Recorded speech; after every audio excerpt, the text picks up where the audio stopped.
हो गया?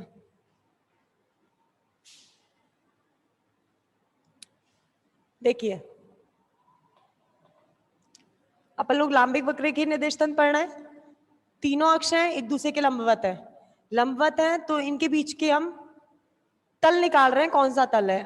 ये मैंने बताया था कोई बिंदु है जिसकी आपको स्थिति ज्ञात करनी है। अगर स्थिति ज्ञात करनी है तो आप क्या करोगे, इस बिंदु से इस अक्ष पर तल लंब डालोगे, इस पर डालोगे और तीसरा जेड पर डालोगे। अब इनकी ऐसी कल्पना करते हैं कि एक हमें इस पर डाला, इस पर डाला और तीसरा डाला हमने जेड पर और इनको आपस में मिला दिया, हमें एक घन प्राप्त हो गया। अब ये घन प्राप्त हुआ है। अब आपको इसकी स्थिति ज्ञात करनी है पी की। पी की स्थिति ज्ञात करने के लिए आप कहां से ज्ञात करेंगे, मूल बिंदु से। और मूल बिंदु से जो स्थिति ज्ञात होती है, पी के निर्देशांक निकल गए, हमने लंब डाल दिए। तो लंब डालते ही पी के निर्देशांक कौन कौन से आए, यू, वी और डब्ल्यू। आपको अब पी की स्थिति ज्ञात करनी है और स्थिति के लिए आप क्या लेते हो, स्थिति सदिश आर वेक्टर। जो आर वेक्टर है वो किस किस का फलन है, यू का, वी का और डब्ल्यू का। इसका मतलब स्थिति सदिश आर वेक्टर किस किस का फलन है, यू का, वी का और डब्ल्यू का। आप लोग के कमेंट आ रहे हैं कि आपको नोट्स के लिए बोल रहे हैं आप लोग, तो नोट्स मैं आपको अवेलेबल करवा दूंगी पीडीएफ के रूप में। बाकी जो मैं डेरिवेशन आपको ब्लैक बोर्ड पर करवा रही हूँ वो आप नोट करते जाइए साथ साथ। जिस टॉपिक से स्टार्ट करवा रही हूँ वहीं से स्टार्ट कीजिए, डायग्राम बनाइए, चित्र बनाइए अपना, और मैं डेरिवेशन स्टार्ट करवा रही हूँ, डेरिवेशन करते जाइए मेरे साथ। बाकी नोट्स अवेलेबल आपको पीडीएफ में मिल जाएगा, सब कुछ जो आपको भेजा जाएगा उसमें आपको पूरे वही नोट्स होंगे जो मैं आपको यहाँ पर लिखवाने वाली हूँ। इसलिए आप संग संग मेरे साथ नोट करते जाइए और बाकी पीडीएफ के रूप में आपको मिलेगा सब कुछ, वहां से अवेलेबल है, वहां से आप पढ़ सकते हैं। अगर कोई और दिक्कत आए तो कमेंट बॉक्स में कमेंट लिख के भेज दीजिए, मैं पढ़ लूंगी, फिर बता दूंगी कैसे क्या करना है आप लोगों को, और कोई प्रॉब्लम हो तो। नोट्स का मैंने बता दिया, नोट्स अवेलेबल आपको पीडीएफ में मिलेंगे। पीडीएफ आपको एक दो दिन में मैं अवेलेबल करवा दूंगी, जब तक अपन स्टार्ट ही हुआ है आज। तो आज के लिए नोट्स तो क्या मतलब, अभी स्टार्ट कर रही हूँ तो आप जो मैं लिखती जा रही हूँ आप लोग अपनी नोटबुक में संग संग नोट करते जाइए। फिर एक दो दिन में जब आपको नोट्स अवेलेबल होंगे तो नोट्स में से आप पढ़ लीजिएगा। सेम डेरिवेशन है, पहला टॉपिक करवाया अभी मैंने, एक तो वक्रेखीय निर्देश तंत्र और दूसरा मैं स्टार्ट करवाने जा रही हूँ लांबिक निर्देश तंत्र, लांबिक वक्रेखीय निर्देश तंत्र। आप संग संग मेरे साथ करते जाइए, बस बाकी वही है सब कुछ। आइए अब जरा, पहला हमने करा पी बिंदु की स्थिति ज्ञात करनी है। पी बिंदु की स्थिति ज्ञात करने के लिए हमने इसकी अक्षों पर लंब डाला। जब स्थिति ज्ञात करते हैं तो मैंने बताया था क्या करते हैं, आपको लंब डालना पड़ता है। पी से आपने वी पर डाला, इस पर डाला और इस पर डाला, तीनों पर डालने के बाद आपको इसके निर्देशांक मिल गए यू, वी, डब्ल्यू। अब आपको पी की स्थिति ज्ञात करनी है तो कहां से ज्ञात करते हो, मूल बिंदु से। मूल बिंदु से ज्ञात करने के लिए आप मूल बिंदु से पी बिंदु पर जाइए और जो ये स्थिति आती है उसे बोलते हैं हम स्थिति सदिश, और इसे डिनोट किया जाता है आर वेक्टर से। इसे डिनोट करा, इसका मतलब जो आर वेक्टर है वो किस किस का फलन हो गया, पी का फलन है। और पी का फलन है तो आर वेक्टर जो है वो किस किस पर निर्भर कर रहा है, यू पर, वी पर और डब्ल्यू पर। ये आपका आर वेक्टर का फलन हो गया जो निर्भर करता है यू पर, वी पर, डब्ल्यू पर।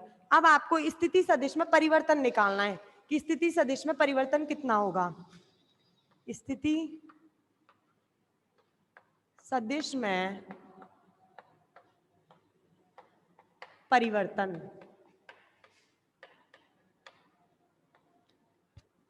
परिवर्तन के लिए आपको क्या करना पड़ता है, इसका आंशिक अवकलन। पढ़ा हुआ होगा आंशिक अवकलन, नहीं पढ़ा होगा तो सेकेंड ईयर में आ जाएगा।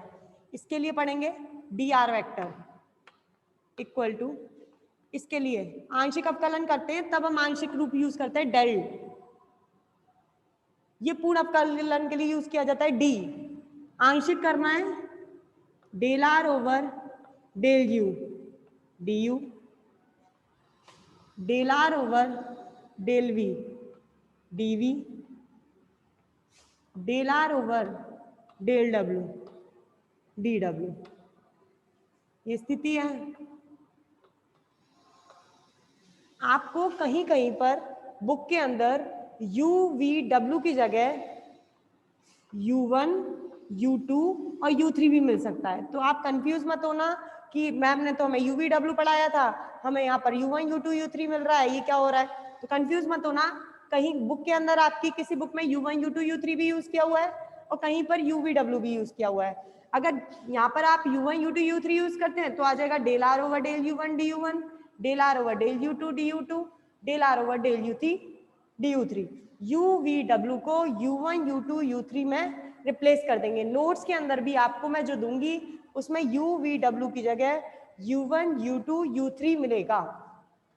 अगर U1, U2, U3 से करना है तो मैं U1, U2, U3 से करती हूँ, आपको करवाती हूँ। फिर नोट्स के अंदर UVW से नहीं मिलेगा, आपको मिलेगा U1, U2, U3 से। तो अपन U1, U2, U3 से ही स्टार्ट करते हैं। इसको ले लेते हैं U1, U2 और ये ले लेते हैं U3। It is U, V and W।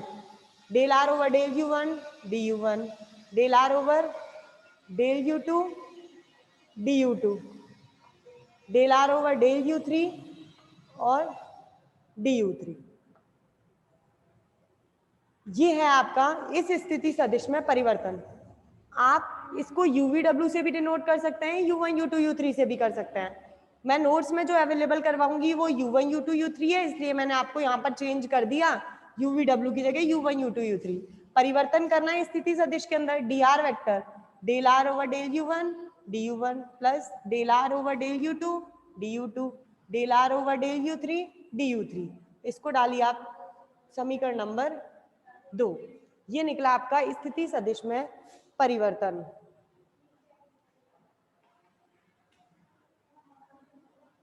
dr vector del R over del U1, del R, R कैसा राशि है, सदिश राशि है, तो मतलब जो ये निकलेगा del R over del U1, ये भी कौन सी राशि होगी, एक सदिश राशि होगी, जिसे हम डिनोट कर रहे हैं B1 वेक्टर से।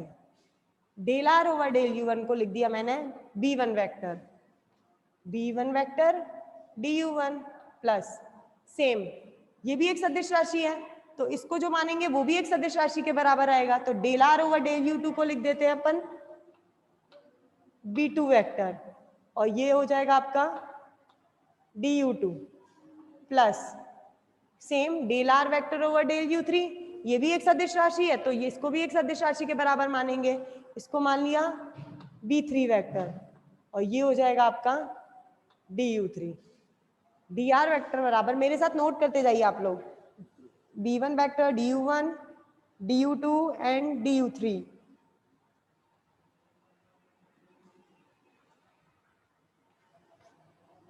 dr वेक्टर बराबर B1 वेक्टर, ये एक सदिश राशि है। अगर सदिश को अदिश में कन्वर्ट करना पड़ता है तो हमने पढ़ा हुआ है कि उसके साथ दिशा लेनी पड़ती है। B1 वेक्टर है, अगर मुझे इसे सदिश को अदिश में कन्वर्ट करना है तो आप एक दिशा लेते हो संग में, लेकिन हमें जो दिशा लेनी है वो आप पढ़ रहे हो ये UVW के अंदर, मतलब वक्ररेखीय निर्देश तंत्र के अंदर।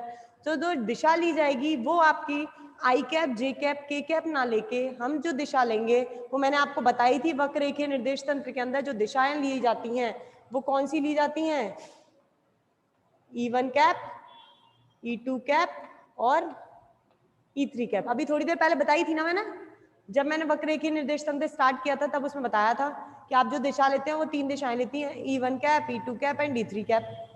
वही आपको दिशाएं लेनी है। ये आपकी सदिश राशि है, मैं इसको अदिश में कन्वर्ट कर रही हूँ, अदिश राशि में लिख रही हूँ, तो इसके साथ मुझे लगानी पड़ेंगी दिशाएं। जब U1 लूंगी तो दिशा E1 कैप लूंगी, U2 लूंगी तो E2 कैप लूंगी और U3 लूंगी तो E3 कैप लूंगी। सबसे पहले अपन B1 कैप DU1 पढ़ते हैं। अगर इसे दिशा लेंगे E1 कैप तो इसका एक, आइए B1 वेक्टर लेना है, ऊपर दिख रहा है, B1 वेक्टर लेना है, इसको अदिश राशि में चेंज कर रहे हैं, तो एक तो ले रही हूं इसकी दिशा E1 वेक्टर, E1 कैप, और इसका परिमाण ले रही हूं मैं इसका H1, H1 जो है वो B1 वेक्टर का सदिश राशि का परिमाण है और ये इसकी दिशा है। दिशा हमने E1 कैप इसलिए लिया है क्योंकि आपका U वक्र के बारे में बात हो रहा है, U2 मतलब V वक्र के बारे में बात हो रहा है और U3 मतलब W वक्र के बारे में बात हो रहा है। तो दिशा जो ली जाएगी U1 की ली जाएगी, मतलब E1 कैप। तो B1 वेक्टर को अपन जो ब्रेक कर रहे हैं वो इसमें करते हैं, ये सदिश राशि अदिश में कन्वर्ट करते हैं। परिमाण ले लिया इसका H1 और दिशा ले ली E1 कैप। तो H1 परिमाण और ये दिशा, तो ये बन गई आपकी सदिश राशि संग में DU1। सेम इसमें करना है। B2 वेक्टर है, इसको भी आपको किस में कन्वर्ट करना है, अदिश राशि में।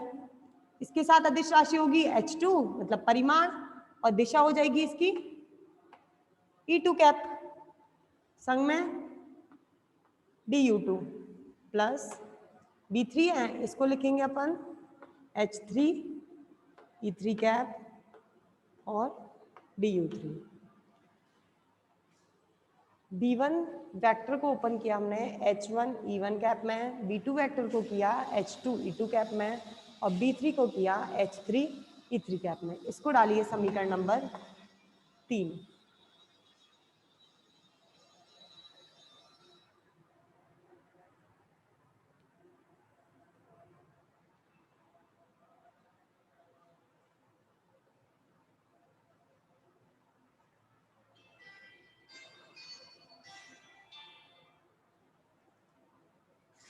जहां B1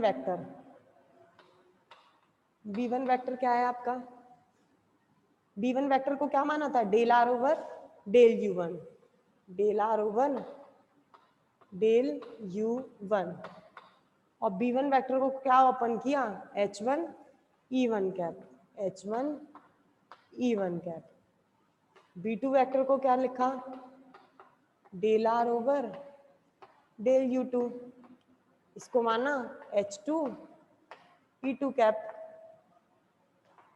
B3, इसको माना हमने, B3 को क्या माना था, del R over del U3, इसको माना H3 E3 कैप। नोट करिए, B1 ये है, B2 ये है और B3 ये है।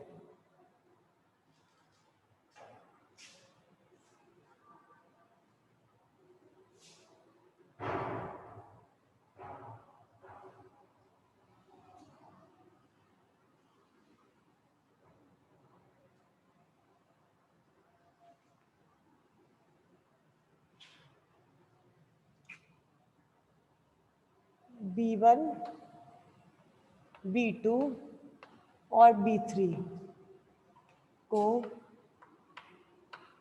आधार सदिश, जो मैंने टॉपिक डलवाया था, आधार सदिश और स्केल गुणांक। तो जो आधार सदिश, ये तीनों सदिश राशियां हैं, B1 वेक्टर, B2 वेक्टर और B3 वेक्टर, ये तीनों सदिश राशियां हैं। तो इनको क्या बोला जाता है, आधार सदिश। इंग्लिश में बोलते हैं इसे बेस वेक्टर कहते हैं। पहला था हमारा आधार सदिश। आधार सदिश क्या होगा, B1 B2 B3 को आधार सदिश कहेंगे। अब दूसरा डलवाया था मैंने स्केल गुणांक। अब स्केल गुणांक पढ़ना है। स्केल गुणांक क्या होता है, सबसे पहले हमने पढ़ा था जो B1 वेक्टर होता है वो होता है आपका H1 E1 कैप। स्केल गुणांक कहलाता है आपका H1। H1 कम को कैसे लिख सकते हैं अपन, B1 और B1 का B1 सदिश लिया और इसका क्या निकाल लिया, परिमाण, और परिमाण जो निकलेगा वही क्या है आपका H1। तो H1 को क्या लिख सकते हैं, B1 का परिमाण, और B1 का मान कितना था, del R over del U1। B1 vector तो कहलाता है आधार सदिश और H1 H2 और H3 कहलाते हैं स्केल गुणांक, जिसमें H1 का मान ये, H2 B2 vector del R over del U2, H3 बराबर B3 vector del R over del U3, H1, H2, H3 ये तीनों कहलाते हैं आपके स्केल गुणांक। H1, H2, H3 को स्केल गुणांक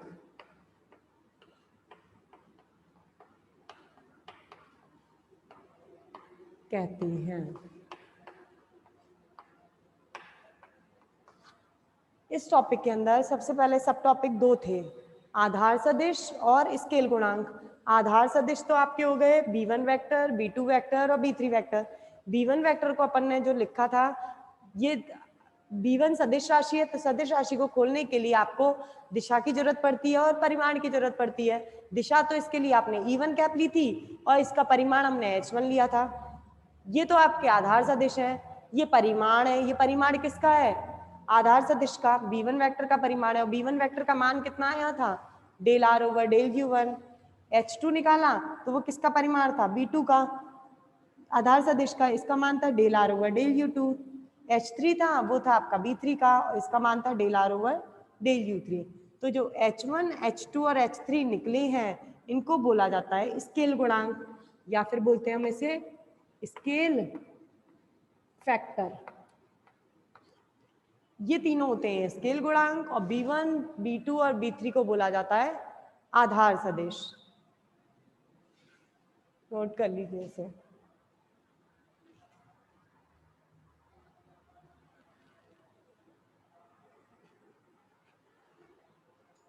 चलो आगे।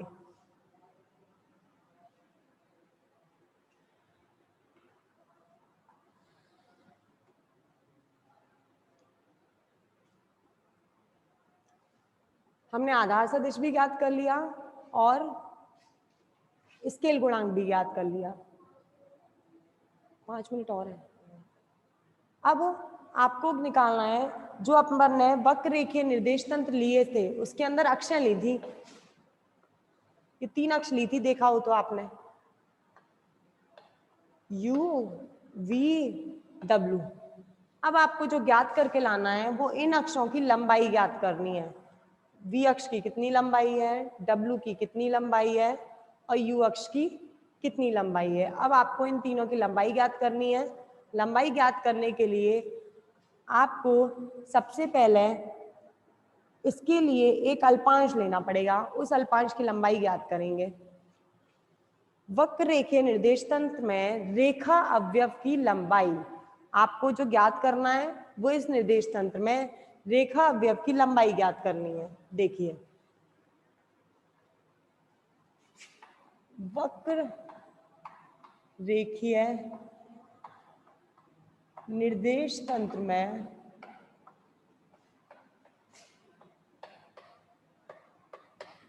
रेखा अवयव की लंबाई, वक्र रेखीय निर्देश तंत्र में रेखा अवयव की लंबाई, इसको हम डिनोट जो कर रहे हैं वो कर रहे हैं लंबाई को ds से। अगर वक्र रेखीय निर्देश तंत्र में रेखा अवयव की लंबाई ds हो तो अगर जो अपन को लंबाइयां ज्ञात करनी है u की, v की और w की, उन लंबाइयों को अपन ने क्या मान के चल रहे हैं? ds। अगर ds इनकी लंबाई है तो कैसे निकाली जाएगी? ds बराबर, लंबाई ज्ञात करनी है, जो ds है आपने dr निकाला है अभी। dr क्या था? dr क्या था यहाँ पर? ये तो रेखा अवयव की लंबाई है। और जो dr वेक्टर था वो क्या था? स्थिति सदिश में परिवर्तन, वो था dr वेक्टर। जब आप स्थिति सदिश में परिवर्तन का परिमाण निकालेंगे तो वो किसके बराबर आएगा? रेखा अवयव की लंबाई के बराबर। जो तो हम रेखा अवयव की लंबाई, और ये सदिश राशि नहीं होती, इसको लिख सकते हैं स्थिति सदिश का परिमाण। दोनों साइड वर्ग कर रही हूं, वर्ग करेंगे तो ये हो जाएगा ds स्क्वायर और ये हो जाएगा dr vector dot dr vector. D R vector dot D R vector. अब डी आर वेक्टर का मान हम निकाल चुके हैं, कितना निकाला था डी आर का,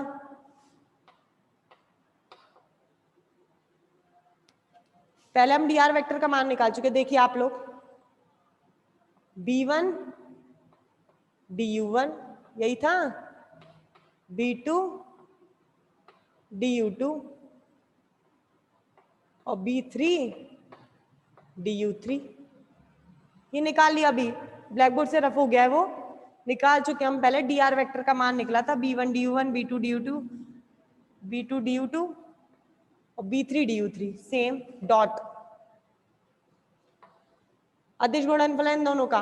डी आर वेक्टर का मान दोबारा लिखिए, b1 vector du1 b2 vector du2 b3 vector du3।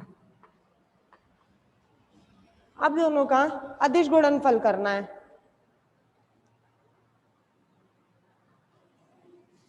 ds vector बराबर 1 2 3, तो मैं इसको ऐसे लिख रही हूं। चलिए अब कल लेंगे क्लास, टाइम हो चुका है आपका, कल करवा दूंगी इसके आगे, ये इसके आगे कल करेंगे। यहां तक आप लोग नोट कर लेना, स्क्रीनशॉट वगैरह जो लेना वो ले लीजिए। चलिए ठीक है।